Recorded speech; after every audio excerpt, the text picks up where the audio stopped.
Kindly give a straight reply. Does God exist or not? Yes or no? If yes, how best to realize Him in this life? Namaste, world raisers. Sabine and Roger here. Let's watch Does God Exist? A request by Rakesh Sharma and Abhishek Tripathi. Krishnamurti again. So if you're familiar, we watched Krishnamurti for the first time a little while ago. And let's just say it was tricky. Yeah. So let's see if this is any easier to understand. It's a lovely question, isn't it? Kindly give a straight reply. Does God exist or not? Yes or no? If yes, how best to realize Him in this life?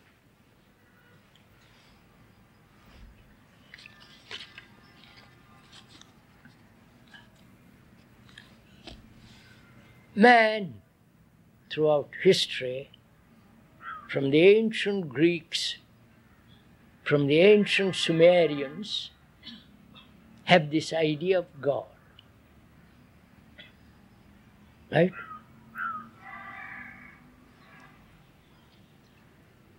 I'm not at all sure whether in the Upanishads and whether they mention God at all.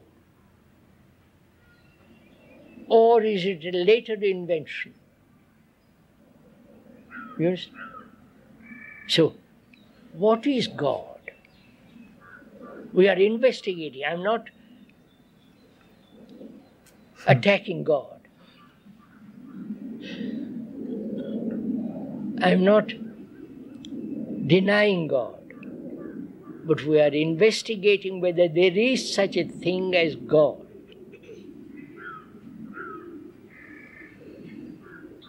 Who invented God? Did God invent us? Did God create us? Right? God, who is omnipotent, omniscient, eternal, merciful, justice, all goodness. Right? That's your concept of God. And if you say He has created us, then we are part of His image. We are part of Him.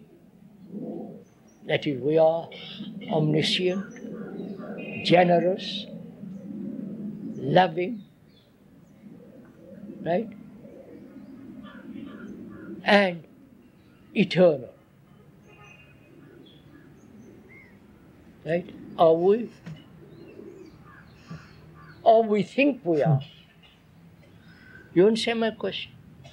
If God created you, He must be an extraordinary entity. Because He wants you to lead a terrible life. You understand my question? If God made you, why are you like this?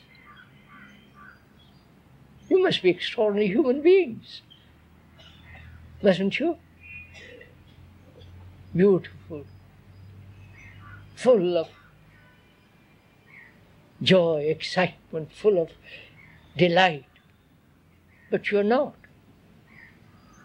So either you have created God or God has created you. But if you examine very closely, you have created God. Right? In India, there are about, I was told, there are about 300,000 gods and more. You can say, huh? Every local person has his own God.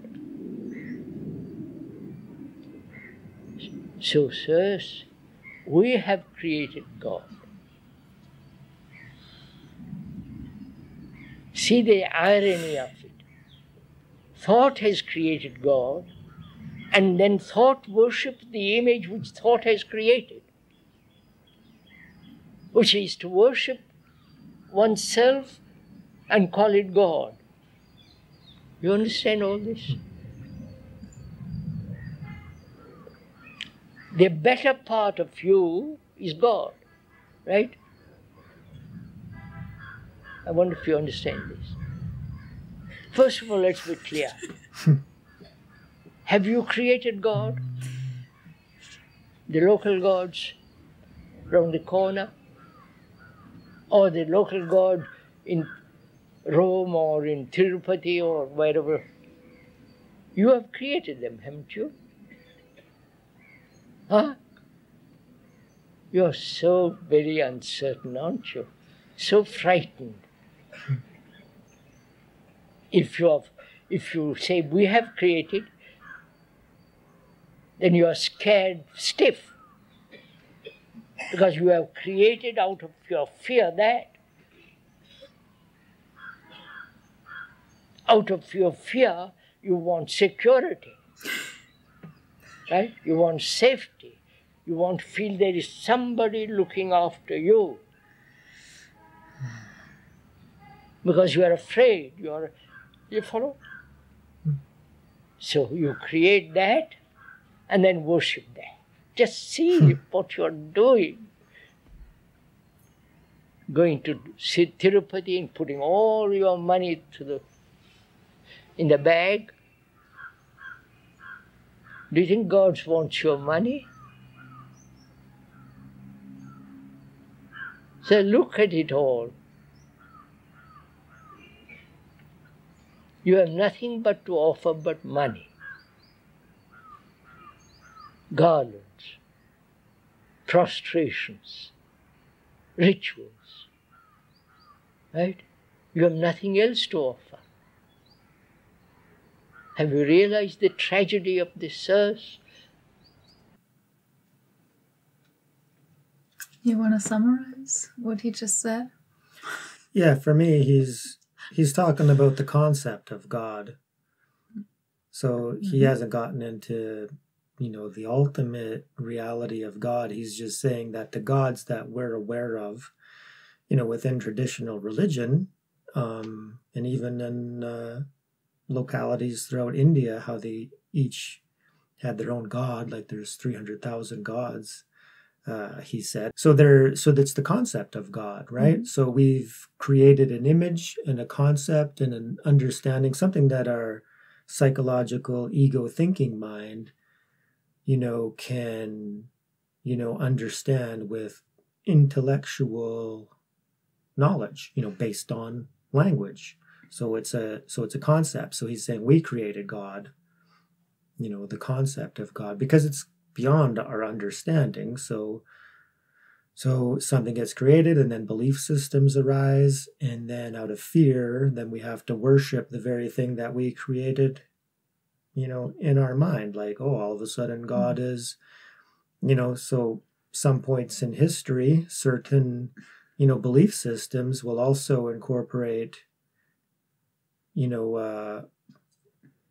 like rules and obligations and things that you need to do, try to steer us, morally and ethically, to live as, proper and good human beings. But there's also, the other side of that is that there's a punishment in place. Like so then out of fear, we have to worship, we have to go do all these rituals he's talking about and give money,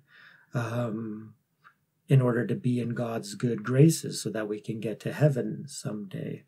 Mm-hmm. So he's saying that we created this concept and this image of God, which is what I believe is, the very thing of an idol, right? You create something and then you're worshiping that. Even if it's beyond any sort of form, it can still be an idol. And then all of a sudden you got to pay penances, and all this sort of stuff that we've been doing, historically. So, and that's also, when you have the concept, then it also keeps duality in place, that God is, transcendent, meaning created, this. So our concept of God is that he created the world, but then he remains separate, and then we're just left to our own devices. So, but there's other concepts of God as being transcendent and immanent, right? So omnipotent, omnipresent, omniscient, everywhere. This universe is the very, manifestation of the potentiality of God, which, until we realize that, is also still another concept. So we're creating God, and then we're worshiping this God out of fear. It's kind of what I think we're at. If you love, not God, that's very easy to love God, because it's so an abstraction, it has not much meaning. But if you love, that very love is God, that very love is sacred. You won't go outside to look for God. You understand all this? Yes. And the questioner wants to know, if I believe in God, I don't. Oh.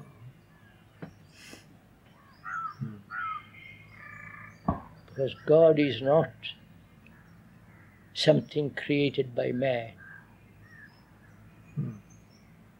There is such thing as eternity, which is to be outside of time. Yes, sir. For that you must have a mind, a heart that is completely free from all the burdens of life. Right?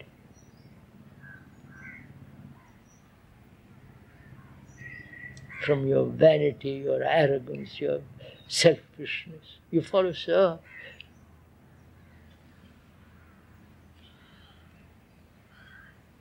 And we say, well, I'm not capable of it. Tell us what to do.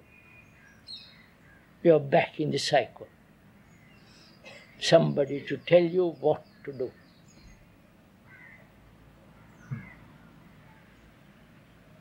So you are in a jungle, you have to walk through it by yourself. Right? And for that you need vitality and vigor and strength. Not in belief in God, in goodness. Belief has no place where truth is concerned. Right? What is Atman, sir? Huh? Atman, about which we have been hearing even Annie Besant in the past. Atman. Who is that? The conscience inside each of us. Who is Atman? So the conscience. Huh? The conscience inside each of us. Is conscience Atman? What they call as soul. What, sir? What they call as soul. Soul. Which soul? The soul of a shoe? Oh, soul. I don't know what you're talking about. No, we are. Atman. At last you're all getting excited. Because your belief is being attacked. You are not meeting the challenge, but you are resisting it. You think there's something inside you which is permanent, which is the light of God, which is nameless, etc., etc. Call it Atman, soul, light, whatever you like to call it. That there is inside you, in your conscience, in your brain, in your mind, something which is not worldly, which is not a thought. Right?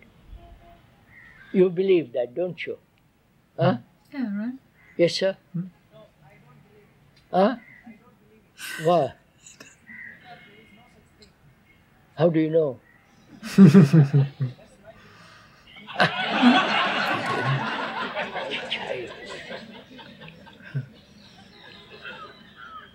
Just believe, believe, believe.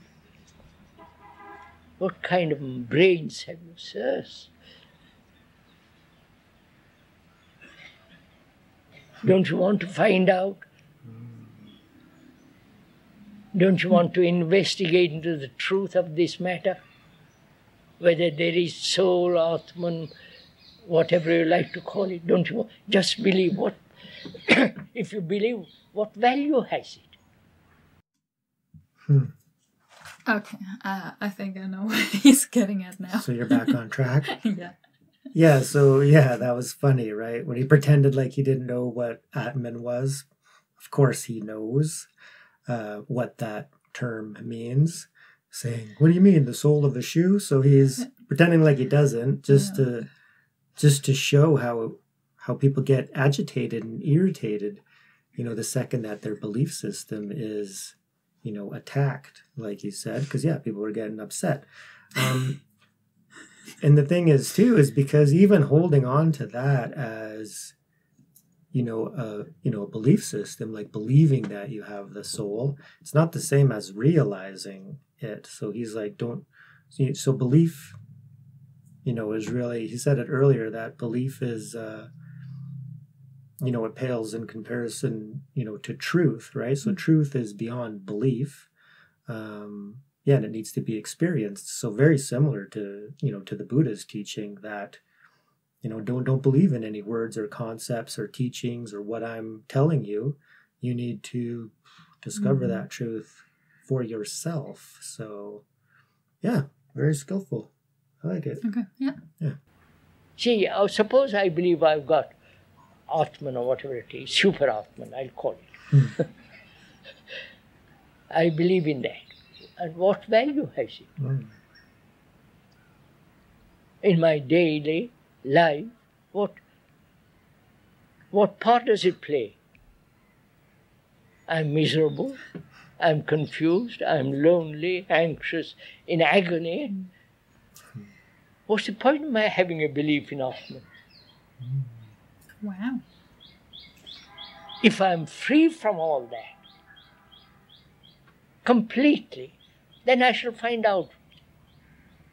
But suppose it becomes so childish, for God's sake. And we're all grown-up people. Jobs, children, wives.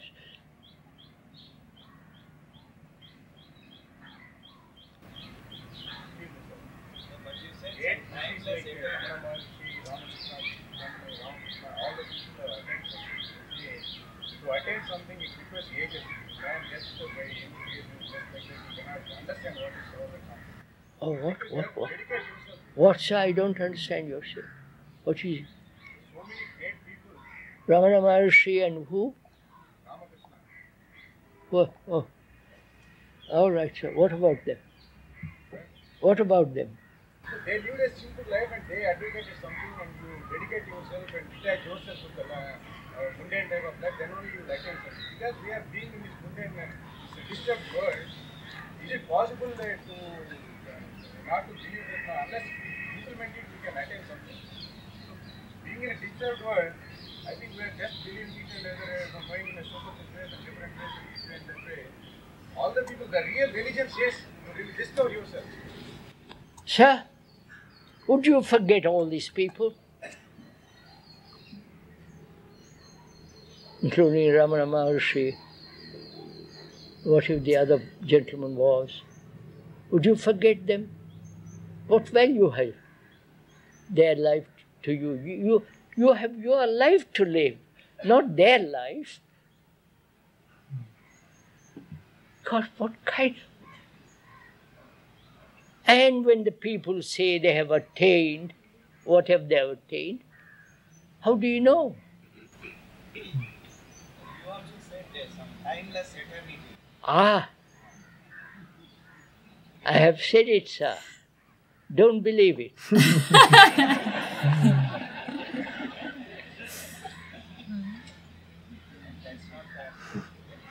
It's not fair, I know. It's not quite fair. But sir, just listen.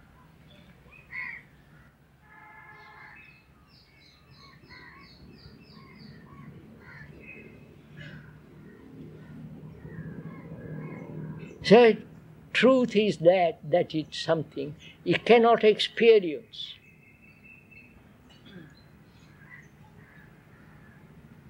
It cannot be told to you. Word is not that. But if you live on words, it's that. You understand? The word is not that. Like the word tree is not the tree. I can describe eternity, blah, blah, blah. But the word is not that. Mm-hmm. But we are satisfied with the word. Mm-hmm. Right, sir? You love with your heart, with your mind, with everything that you have. You love somebody. And you tell me of that love. And I accept the words, but have no, the flower isn't there, the perfume isn't there. You see, sirs,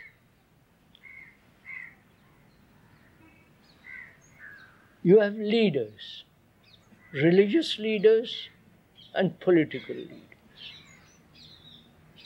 I don't know why you have leaders at all. Ramakrishna, whatever cool gurus that you have had, one after the other, right? This country is full of them. And why do you follow? You understand? If once you realize that you are responsible entirely for yourself, that you are in a jungle, literally in a jungle, where you have to make your own way up. There is nobody to lead you. Then you forget all this. The examples, the books, everything, because you've got vitality, strength to go through. But the moment you depend on leaders, you become weak. If once you realize it in your heart, not just intellectually, then you are a man, human being, free to walk straight. But we don't want all that. So, it's so simple when you think of it all.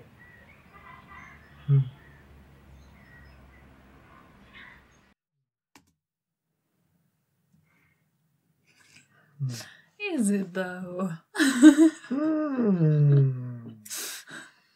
Well, I love this one. This was way easier to understand than the first one we watched. You know, there's nobody to save us other than ourselves. And this is difficult to understand in a way you really got to contemplate it, you know, because many, you know, Christians will believe that just by believing in Jesus, they're saved, you know, and there is some truth to that. But for me, to believe in Jesus or more highly evolved, enlightened spiritual being or master, if you really believe in them, then you got to do what they taught, right? So it's very different, because then when you're doing what they taught, you know, or how to behave, and to understand that, you know, we're all one, because all these beings are teaching, you know, non-duality in one way or another, that there's one source called by whatever name, and we're all manifestations of that. So we got to act accordingly. We have to love one another, you know, is really the key, love and forgiveness.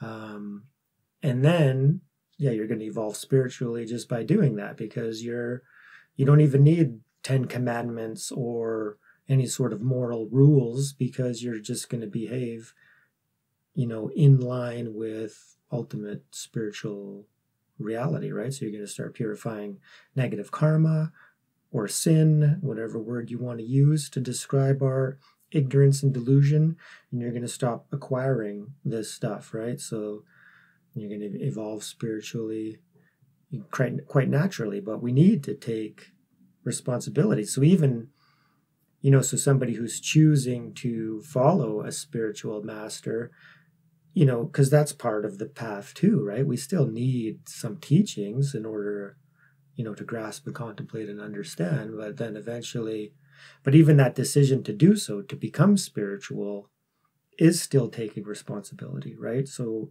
I'm not placing my sole, responsibility into the hands of another, a savior that's going to save me, because, so that's the whole question of grace, right? So to have an event occur in your life that brings you onto the path can also be seen as, an act of grace, right? So to even be spiritually seeking, means that there's some higher, aspect of God or truth or consciousness or yourself, your higher self, is engaged and,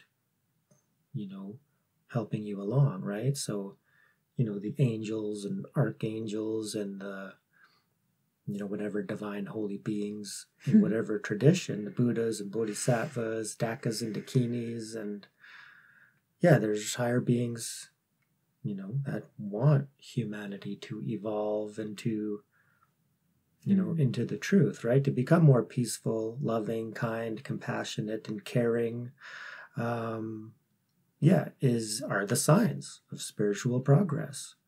So, but I really love this talk in the sense that, we kind of get trapped, in certain belief systems of just getting stuck in the belief.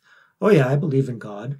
Mm-hmm. And then you just go about your day doing everything, seeking wealth, success, money, pleasure, food, enjoyment, entertainment, binging on movies, and so much violence out there now, and video games and whatever it is. But you think you're going to heaven because you believe in God. Boom, I'm done. I believe in God, even though my family taught me about God and that this is the religion, the only true religion, and this is the only way, and I just so happen to be lucky enough to be born into the only true way, and I believe, so I'm done. I'm going back to Netflix, right? Are you advancing spiritually like that? Like, not here to judge or anything, because maybe that's going to lead you to an experience where turmoil and negative things begin to happen that gets you on the path, because we all have our own journey, right? So those who are on the journey, our progress, and by raising our level of consciousness, increases the level of the field. So eventually we'll create a tipping point, perhaps, where more and more people wake up. So you hear all the time on YouTube, a lot of channels talking about it, the global awakening. I even talk about it sometimes. So it's cool, but it's only going to happen if we do evolve spiritually, and true seekers seek enlightenment with full intention and determination and willingness, that it's going to take, right? And not just superficially, but really understanding that precious human lifetime and the time of death is uncertain, and we're going to die. And then what happens, right? So, some teachers say that you're going to experience an after-death experience based on the level of consciousness that you've evolved into, right? So, so peace, joy, love, willingness, acceptance, enlightenment, higher levels, right? So we got to let go of the lower levels of fear, anger, pride. And big one is pride with the belief system, right? You adopt a belief system and you're right. It's very prideful, right? Which is still in the lower levels of consciousness. So something to contemplate. I really loved this talk. It was good because it's getting people to, right? Even things people are saying, well, you said this before. He's like, did I? Don't believe it, right? Because you need to investigate. Yes. So yeah, we always want, okay, this teacher said that, I believe it. And then it becomes a block, kind of a block to your progress, because you've just substituted, the word of truth, and then it becomes a concept in your mind, and then you don't seek to realize it beyond the word. So yeah. Okay. Yeah. Yeah, the more you talk, the more I understand. Because there was resistance coming up to what he said, in a way that it seems like an advanced state, like talking to advanced people, not after everything you said, but if he says that, don't believe anything, or who are these people, Ramakrishna, and I even forgot the other name and whatever, it's like downgrading them. I don't know. It's like, well, you have to first have that impulse to seek and to trust these teachers, and not from the start, not even not even, I don't know, it can be like interpreted for beginners on the path again. Everything is wrong that I'm doing.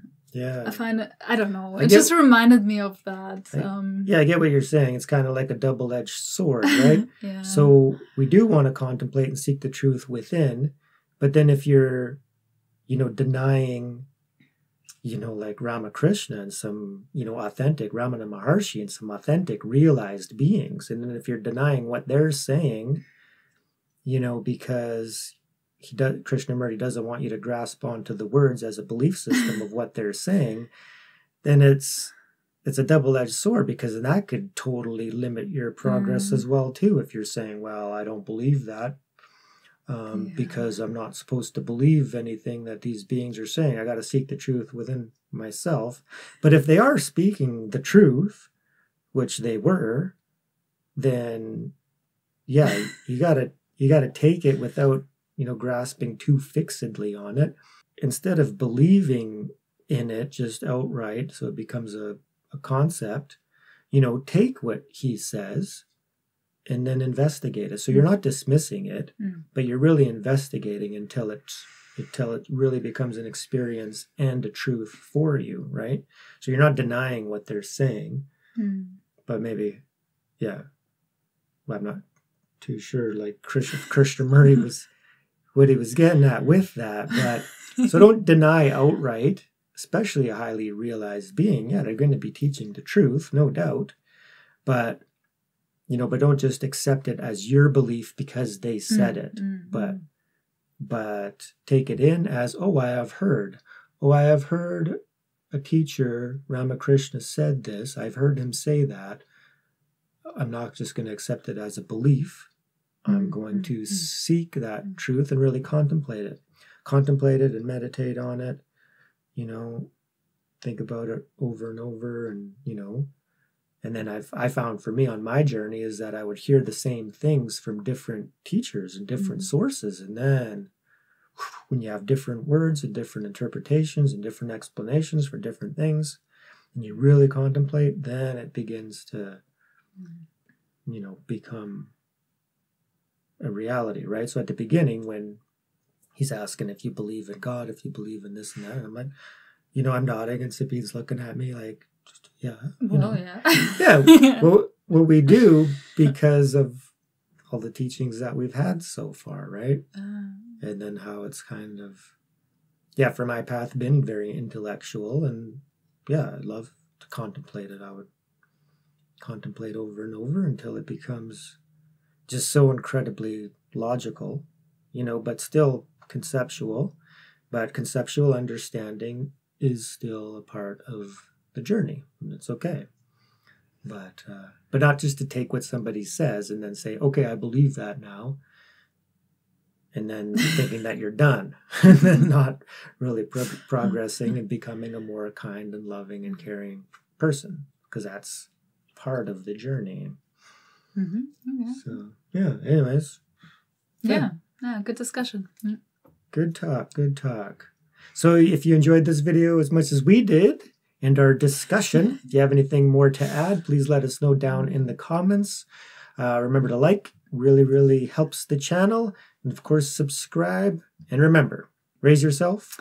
And raise the world. Thank you so much, everyone. And a very special thank you to all our members. We love you. Peace.